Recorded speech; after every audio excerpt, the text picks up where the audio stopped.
함께 신앙 고백하시겠습니다. 전능하사 천지를 만드신 하나님 아버지를 내가 믿사오며 그 외아들 우리 주 예수 그리스도를 믿사오니 이는 성령으로 잉태하사 동정녀 마리아에게 나시고 본디오 빌라도에게 고난을 받으사 십자가에 못 박혀 죽으시고 장사한 지 사흘 만에 죽은 자 가운데서 다시 살아나시며 하늘에 오르사 전능하신 하나님 우편에 앉아 계시다가 저리로서 산 자와 죽은 자를 심판하러 오시리라.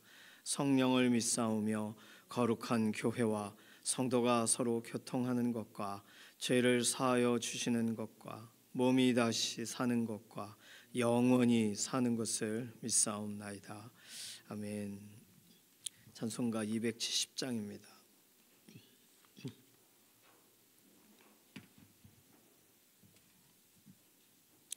270장입니다. 변찮는 주님의 사랑과 거룩한 보혈의 공로를 우리 다 찬양을 합시다. 주님을 만나볼 때까지 예수는 우리를 깨끗게 하시는 주시니 그의 피 우리를 눈보다 더 희게 하셨네. 우리를 깨끗게 한 피는 무궁한 생명의 물일세. 생명의 구원을 받은 자 하나님 찬양을 합시다. 예수는 우리를 깨끗게 하시는 주시니 그의 피 우리를 눈보다 더 희게 하셨네. 주님의 거룩한 보혈을 날마다 입으로 간증해 담대히 싸우며 나가세. 천국에 들어갈 때까지 예수는 우리를 깨끗게 하시는 주시니 그의 피 우리를 눈보다 더 희게 하셨네. 십자가 단단히 붙잡고 날마다 이기며 나가세. 머리에 면류관 쓰고서 주 앞에 찬양할 때까지 예수는 우리를 깨끗게 하시는 주시니 그의 피 우리를 눈보다 더 희게 하셨네. 아멘. 사회와 경제 관련된 기도 제목이 오늘 수요일 기도 제목입니다. 이 사회 하나님께서 함께 모이게 하셨죠. 함께 살아가게 하시는데 하나님께서 오늘도 경영하시고 계시다는 사실을 믿으면서 하나님 손을 구하고 우리의 부족한 부분을 채워주십사 구하고 연약한 부분을 회복해 주십사 구하는 기도가 필요합니다. 특별히 경제적인 부분, 코로나 이후에 전 세계적으로 다 그렇기는 한데 어려움이 있어요. 그래서 이 모든 부분에 하나님이 오늘도 하나님의 손을 우리 인생 가운데 드리워 주셔서 우리를 일으켜 주시고 힘있게 하시고 채워주시고 또 공급이 필요할 때 공급으로 하나님의 완전하신 동행하시는 은혜를 경험하게 해달라고, 특별히 사회 초년생인 우리 자녀들 다음 세대들이 하나님이 오늘도 일하고 계시다는 사실이 더 깊이 믿어지기를 원합니다. 그래서 맡겨드리고 자신의 삶을 의탁하고 시대가 바뀌고 옛날 같지 않다 이런 얘기 있지만 하나님을 의지하고 나아가는 사람들을 향하여 하나님께서 오늘도 열어가시는 일들이 있습니다. 맡기는 기도가 필요해요. 가정의 경제를 또 사회 경제적인 부분들을 맡겨드리는 거 필요합니다. 두 번째 기도는 우리 연약한 육신을 하나님께 의탁하면서 특히 이제 이런 장마 기간 비가 오고 그러니까 감정적으로 우울한 부분도 있어요. 또 육신이 이렇게 막 아프고 쑤시고 그러기도 합니다. 이런 우리의 기본적이고 좀 고질적이기도 하고 뭐 없으면 좋지만 우리 육신에 실제적으로 오는 여러 가지의 데미지들이 있습니다. 약한 부분들을 강하게 하시고 하나님 오늘도 회복시켜 달라고. 병상에 계신 교우분들은 이거보다 훨씬 상황이 심각한 상황이에요. 그냥 순간적으로 아프고 이런 게 아니라 지속적인 통증이 있거나 지속적으로 몸이 회복이 좀 더디게 되셔가지고 그 어려움이 있으니까 우리가 꼭 기도를 해드려야 됩니다. 김명래 장로님은 근육에 힘을 더해달라고, 특히 손에 힘을 막 더해달라고 기도해 주시고, 다른 데는 그래도 많이 돌아오셨어요. 이해신 권사님은 마르셨어요. 너무 많이 마르셔서 이 마르신 부분이 빨리 좀 살이 붙으셔야 됩니다. 그리고 이렇게 호흡하는 부분에서가 어려우세요. 그래서 이렇게 코에다가 산소 계속 하고 계시거든요. 이런 부분이 이해신 권사님 하면 생각하셔서 기도하실 부분이고, 이영성 권사님은 백내장 수술하셨는데 이렇게 막 근시 난시 다 이게 섞여 계셔서 수술도 좀 어려우셨지만 일을 안 하실 수가 없으세요. 박영희 장로님하고 같이 일을 하셔야 돼서 회복 기간이 길어지는 거예요. 위에서 꼭 회복 위해서 기도해 주시고, 김숙자 권사님 뭐 건강 위해서 기도해 주시고, 또 송복희 권사님 이렇게 언어의 회복을 위해서 뇌경색 이후에 위해서 기도해 주시고, 안영남 권사님 이렇게 골절되신 부분 완전히 회복되도록 기도해 주시고, 최현숙 권사님 눈 수술하셨는데 이렇게 좀 밝아지시긴 했지만 뭐 우리가 원하는 것은 더 선명하게 보이시는 거예요. 그것을 위해서 기도해 주시기 바랍니다. 그리고 조성숙 성도님과 이신영 자매님은 의사의 진단이 있지만 하나님께서 몸을 정말 회복시켜 주셔서 의사의 어떤 예고와 진단과 상관없이 몸이 실제적으로 하나님 안에 회복되어지는 역사를 보게 해달라고, 그런 맡겨드리는 기도가 필요합니다. 장마 기간이라서 특히 교회가 또 이렇게 저지대에 있는 그런 지역들이 침수되거나 이런 일이 없도록 막아주시고 회복해 달라고. 오늘 수요기도에는 특별히 6월 25일 6.25 관련돼서 좀 역사적인 것을 돌아보기도 하고 하는 그런 기도입니다. 오늘 6월 25일이잖아요. 하나님께서 이 역사적인 흔적들, 우리 안에 상처 같은 것인데 이것을 하나님이 때마다 곁에 계셔서 싸매시고 회복하시고, 하나님이 계시면 능히 모든 상황들이 이겨나간다는 사실에 대한 가장 중요한 교훈이 이런 역사적인 사건을 통하여 진행이 됩니다. 오늘 수요기도에 강사님의 은혜를 더하여 주시고 특별한 시간이 되게 해달라고, 이런 기도 제목 가지고서 잠시 통성으로 기도하겠습니다. 살아계신 하나님 감사합니다. 오늘 우리에게 새로운 하루를 열어주시고 우중에도 기도의 자리를 우리가 지키게 해주셔서 감사합니다.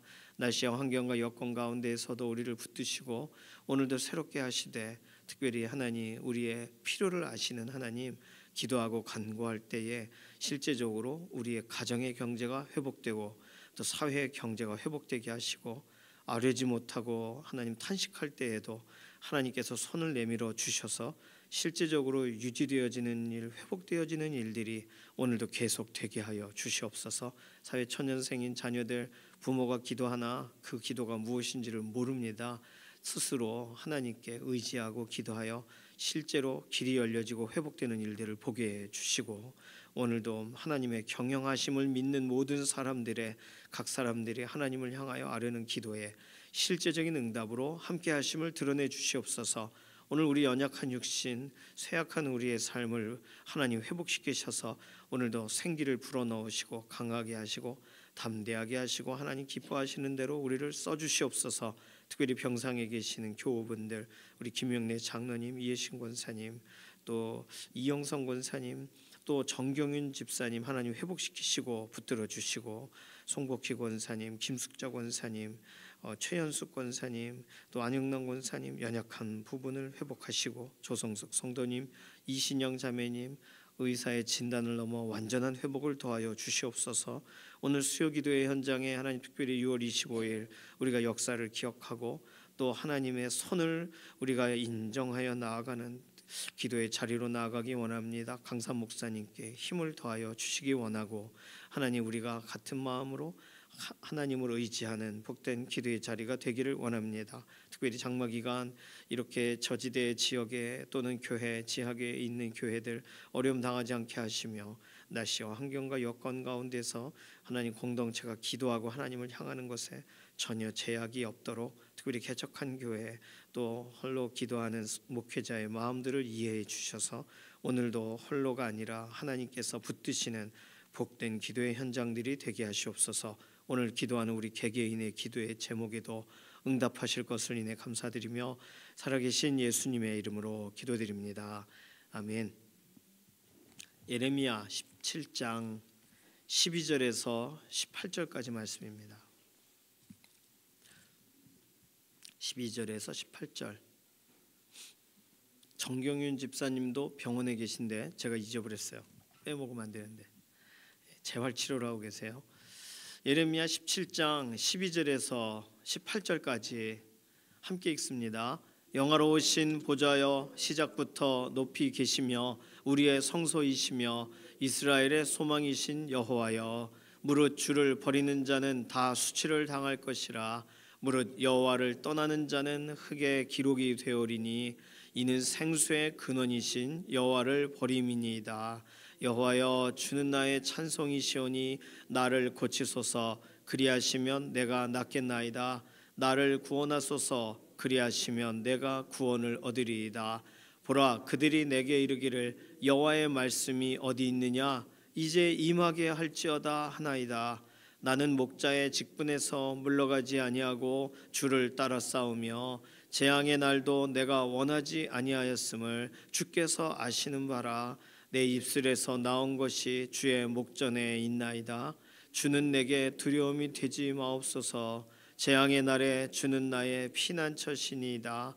나를 박해하는 자로 치욕을 당하게 하시고 나로 치욕을 당하게 마옵소서.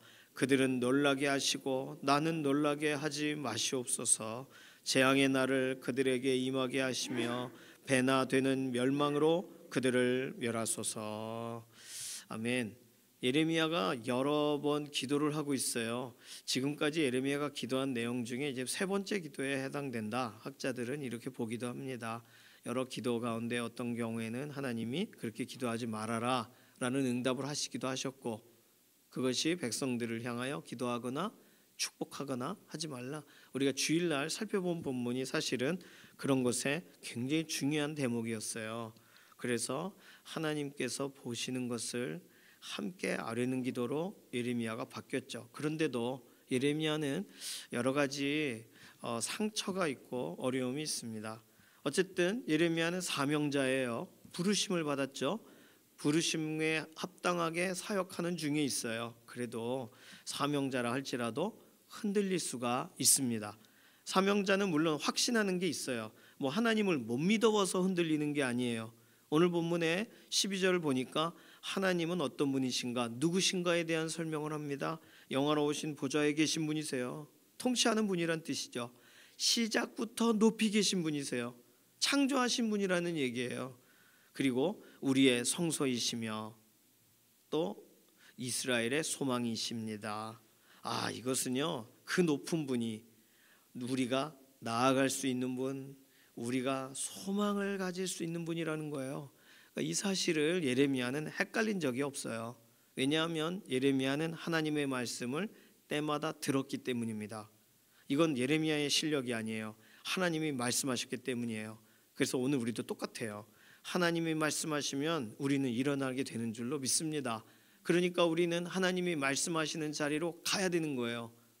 하나님께서 시온에서 말씀하시며 이스라엘 사람들이 자주 쓰는 그런 표현이에요.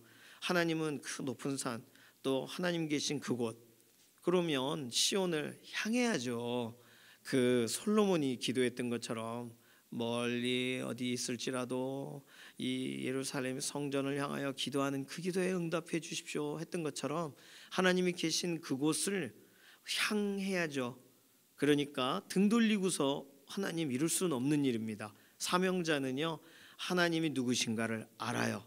게다가 13절 보시면 생수의 근원이신 여호와를 이라고 말했습니다. 이거 생수의 근원이신 하나님을 버리고 스스로 우물을 팠다. 이스라엘 백성들이 했던 일에 대해 하나님이 평가하신 내용이거든요. 이 말씀도 예레미야가 기억하고 있는 거예요. 그러니까 생수의 근원이신 여호와를 버렸습니다. 이렇게 다른 사람들에 대해 설명할 때 이 표현을 쓰고 있어요. 말씀을 알고 하나님이 하신 말씀 붙들고 하나님이 누구신지를 알아요. 오늘 우리도 사실 하나님을 몰라서 문제가 생기는 게 아니에요. 헷갈려서 생길 수는 있겠지만 하나님이 누구신지 더 알아가시기를 소망합니다. 오늘 같은 이 짧은 표현 12절 13절만 읽어도 아 맞아 하나님은 이런 분이지 라고 우리는 다시 생각할 수 있어요.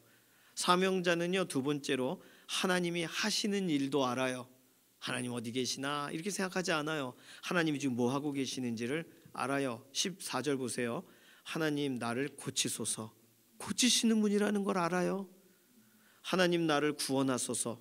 구원하시는 분이라는 사실을 알고 있습니다. 단순히 징계하고 심판하고 이런 것만 하느라 너무 바빠서 야 구원을 미뤄라 이런 분이 아니라는 걸 알아요. 하나님의 마음에 합한 사람은 어려운 중에도 건지신다는 걸 예레미야는 알고 있습니다. 17절에 보시면 나의 피난처시니이다 그랬거든요. 하나님이 숨기세요. 하나님의 사람들을 피하게 하세요. 물론 신약에 설명하듯이 피하게 하시되 피할 길을 내사 능히 감당하게 하시느니라 해요.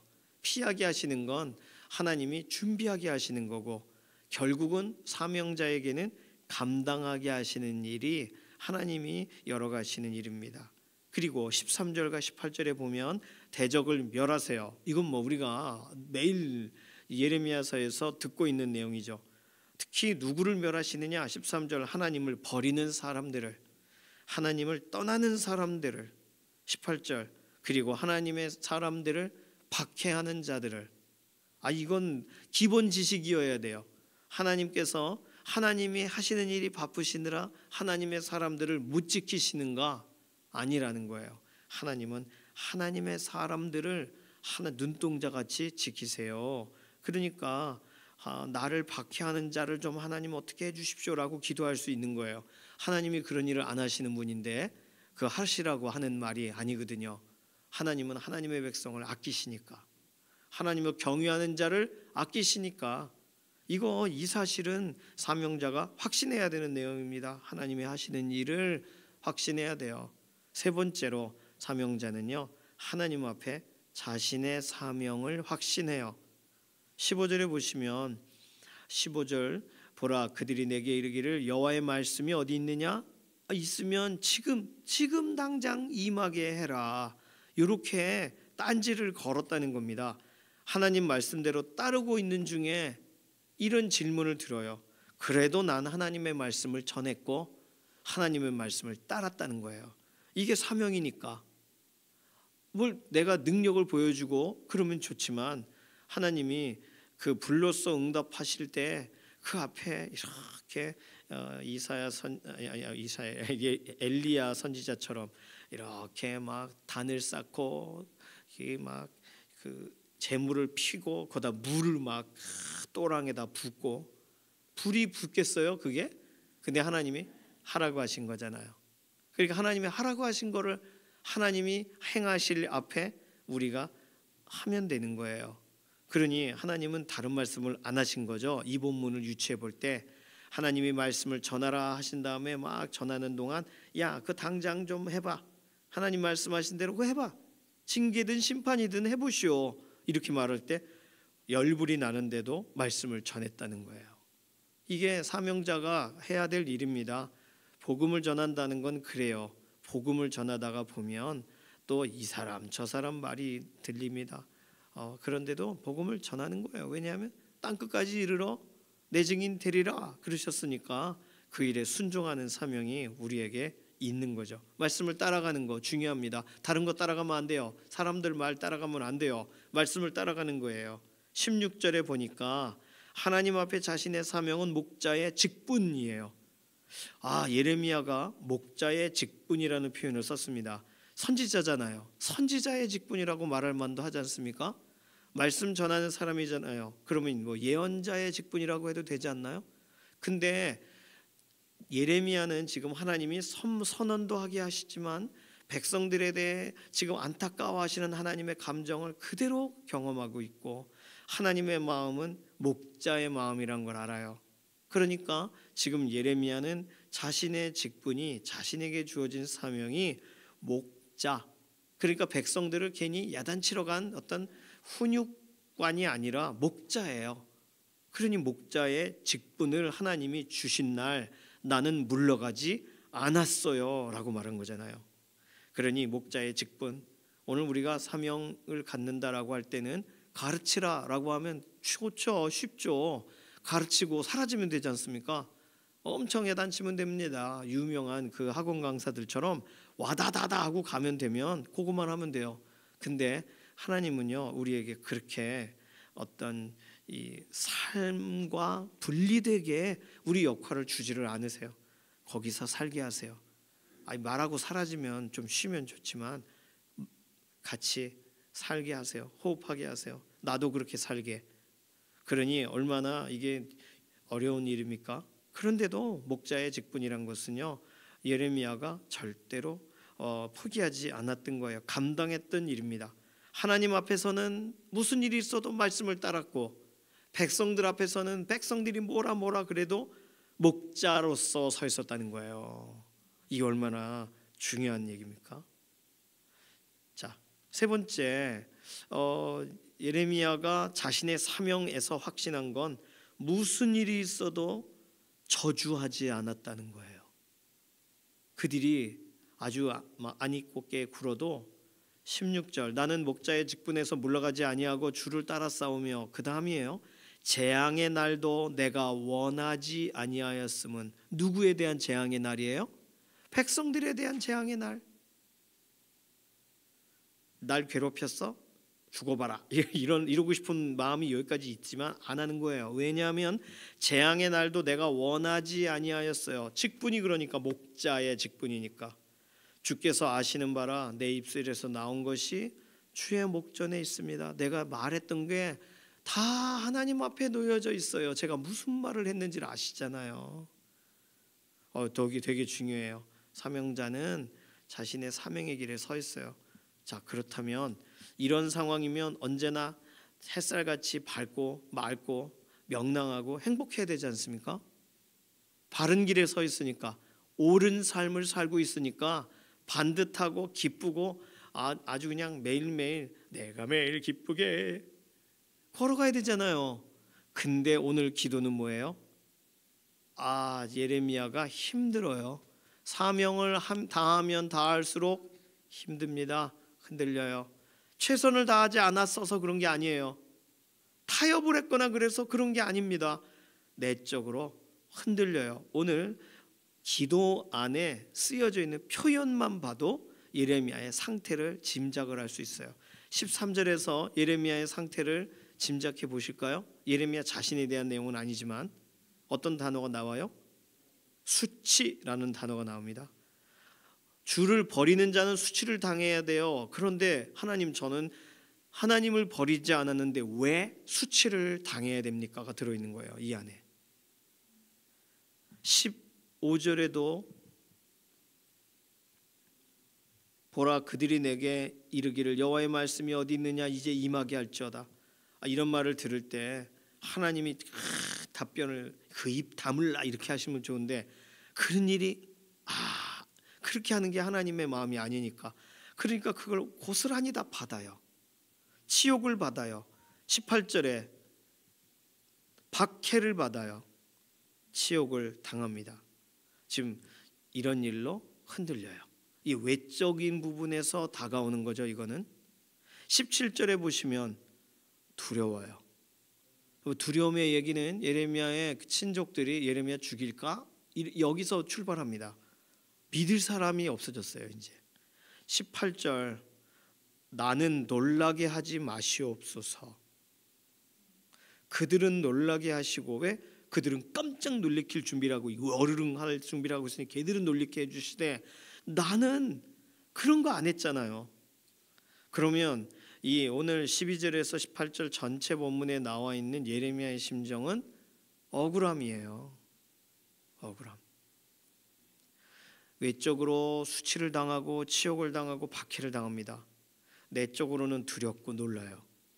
그래서 지금 사명을 다 하고 있음에도 한 번도 타협하거나 흔들리거나 제 시간을 어긴 적도 없는데도 쌓여가는 이 흔들리는 감정의 문제가 있습니다. 감정적으로는 나무가 뿌리가 깊어도 바람이 불 때 가지가 흔들리는 걸 막지는 못해요. 바람이 거세게 불면 나뭇잎도 딱 떨어지고 막. 근데 뿌리는 견고하죠. 나무가 흔들리진 않아요. 그런데 가지가 흔들립니다. 가지가 흔들린다고 나무가 자기 뿌리를 뽑을 수는 없는 거잖아요. 그리고 생각해 보시면 우리에게 사명을 주셨다고 해도 그 사명을 다하고 와라. 예를 들어서 둘씩 가서 어느 마을에 가서 샬롬 하고 전해라. 그 다음에 어떤 일이 벌어지더라도 정말 그 내가 너를 보낸 목적을 다 이루고 와라. 그러시면 알겠습니다. 삐리리삐삐 이렇게 로봇처럼 갔다 올 수가 없어요. 우리는 인격을 가진 사람이라 생각지 못하는 일에 어려움을 당하기도 하고 또 생각지 못하는 일에 기쁨을 얻기도 합니다. 그러니까 사명이라는 것에 우리가 집중하는 동안 사명이 우리를 대신할 수는 없는 거예요. 사명이 우리의 삶을 대체할 수는 없는 거예요. 내가 사명으로 올인을 해도 그것은 내가 할 바이지만 나의 삶이 다 무너지고 깨어지고 찢어지는 걸 다 감수하면서 사명을 감당하지만 바울 사도 옥에 갇히고 맞고 막 그랬지만 그러나 그 바울 사도가 흔들리지 않고 그 사명을 감당했던 이유는 육신이 연약했는데도 불구하고 흔들리지 않았던 이유는 그러면 뭘까요? 아니 흔들렸겠지만 그 흔들리는 걸 어떻게 잡았을까요? 그게 기도입니다. 오늘 12절에서 18절이 지금 예레미야가 하고 있는 거. 예레미야가 그냥 내 감정 다 무너지고 내 감정에 이 관절이 나가버려도 그냥 하나님을 위해서 일을 하지 뭐. 그리고 그대로 했으면 우울증에 시달렸을 거예요. 당연하죠. 안 우울할 수 없는 상황입니다. 지금은요. 그런데 그걸 어디서 이 흔들리는 걸 어디서 딱 잡은 거예요? 기도의 자리에서 잡은 거예요. 그러니까 사명자에게 가장 중요한 건 기도예요. 단순히 그 일이 되어지는 것 때문에 기도가 필요한 게 아니라 그것도 물론 하나님이 파트너십으로 기도하라라고 부르셔서 우리가 기도해야 되지만 하나님만 알아서 일을 하시고 우린 박수만 쳐드리면 되는 게 아니니까. 그렇지만 그것보다 더 중요한 건 사명의 길을 걸어가는 동안 우리의 상처를 싸매고 실제로 또다시 한 걸음 더 사명의 방향으로 나아갈 수 있게 하는 유일한 방법은 기도라는 거예요. 사명을 이루면 다음번에 또 사명을 이룰 수 있는 게 아니라 사명의 길까지 나아가는데 기도가 가장 기본이 되는 거죠. 그래서 오늘 기도는 기도인데 탄원의 기도도 있고 찬양의 기도도 있고 간구의 기도도 있고 오늘 12절에서 18절의 예레미야의 기도는 다양한 게 다 들어갑니다. 16절 같은 경우는 고백이에요. 저는요 목자의 직분에서 물러가지도 않았고 주를 따랐어요. 재앙의 날도 원하지 않았어요. 제 입의 고백을 아시잖아요.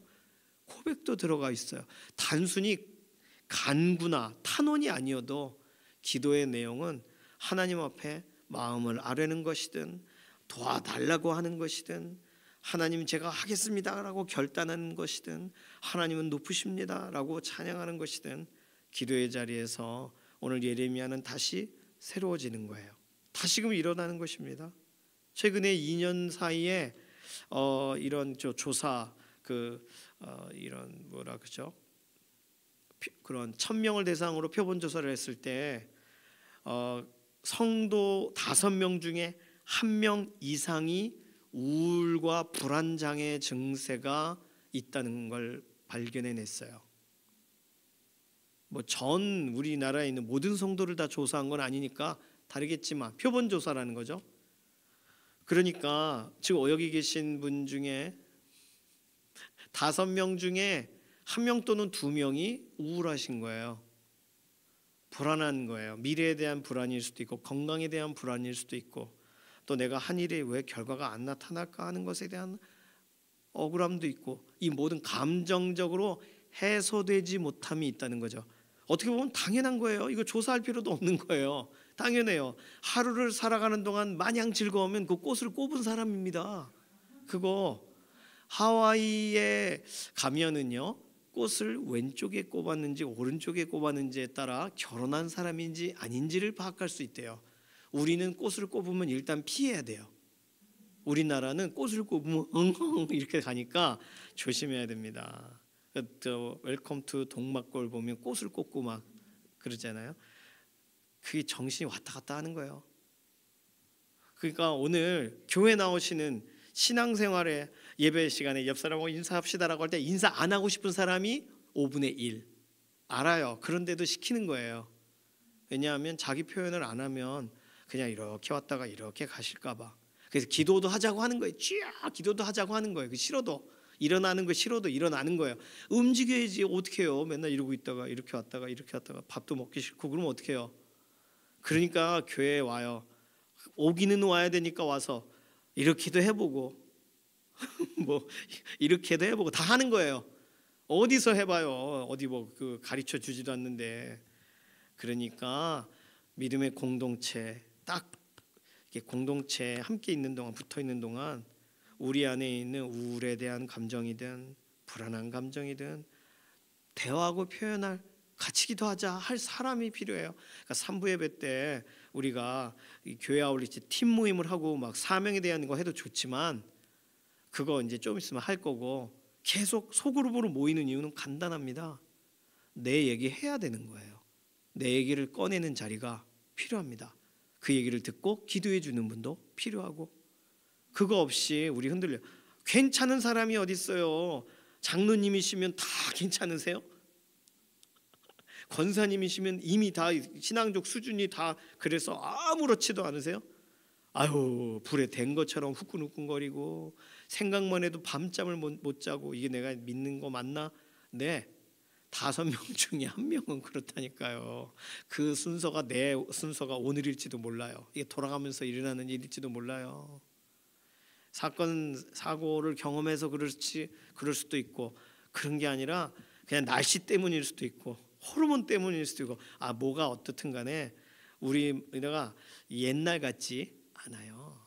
좋은 날도 오지만, 좋은 날 옵니다. 해 뜨는 날도 옵니다. 그런데 생각하세요. 내가 5명 중에 오늘 하나의 삶을 살고 있구나. 그렇구나. 내가 이기자. 우울한 거 이기자.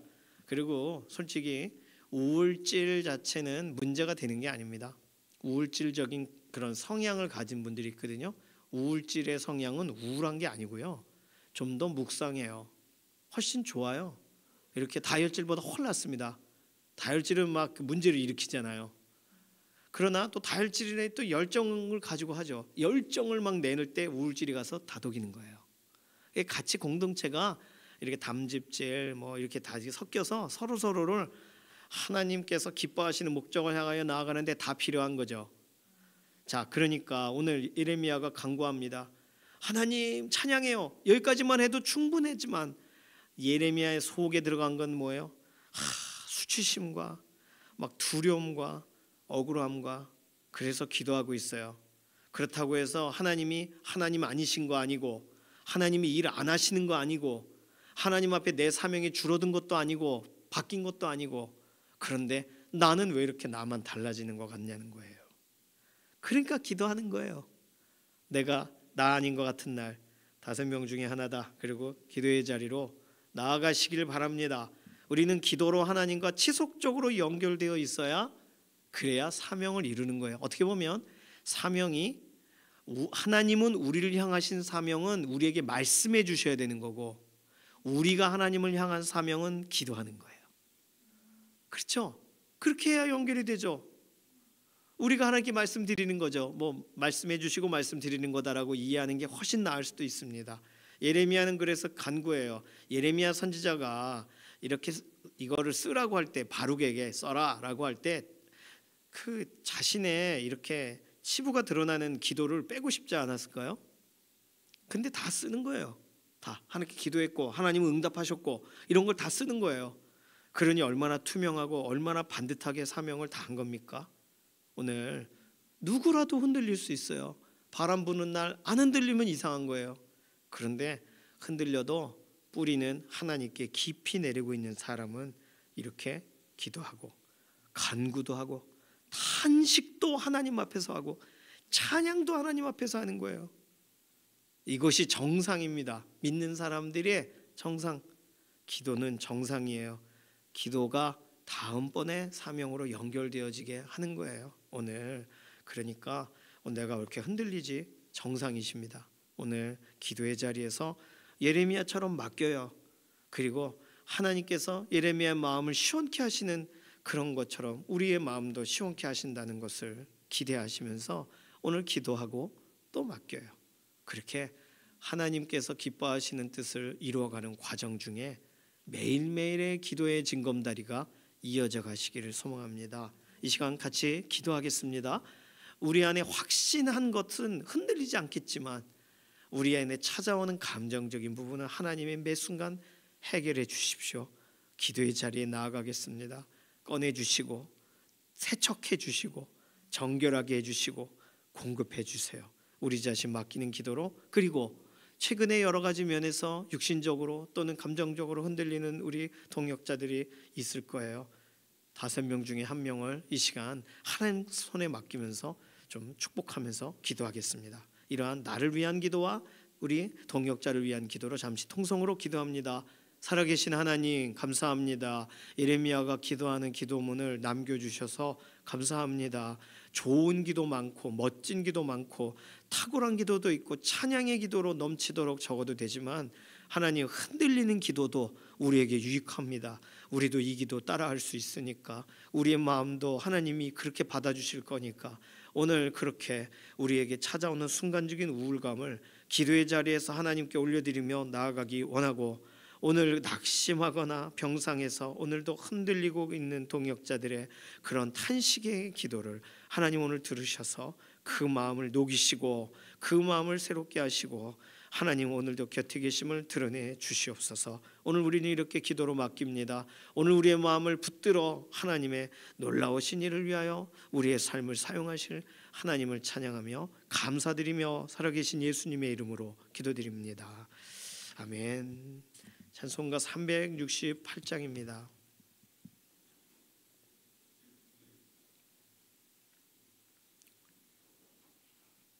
오늘 수요기도회 11시에 있습니다. 모시기가 힘든 강사분을 모셔요.